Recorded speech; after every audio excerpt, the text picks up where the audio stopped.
Утре продолжуваат надпреварите од осмина финалето од фудбалскиот куп на Македонија, а на програмата ќе бидат 4 надпревари, а осмина финалето ќе се комплетира дури на 19 ноември.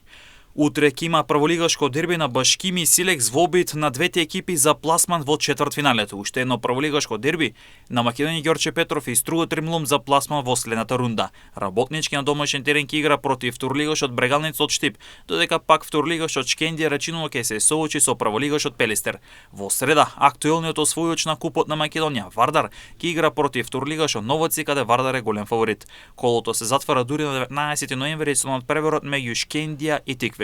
Инаку, досега од осмина финалето се одигра само два надпревар, а истите беа одиграни пред речиси еден месец, односно 24 септември, кога Детонит Плочковица во Струмица со минимални 0-1 ја доби Беласица во меч кој го следевте на МН телевизија и така Радовишини се чекира во четвртфиналето, а пак второлигашот Охрид со убедливи 3-0 го доби прволигашот Шкупи, па така Охријани заедно со Радовишини се во четвртфиналето и ќе ги чекаат останатите патници за комплетирање на осмина финалето, а со тоа да бидат познати сите четвртфиналисти. Инаку, доколку нема победник во регуларниот дел на осмина финалните надпревари, директно се изведуваат пенали.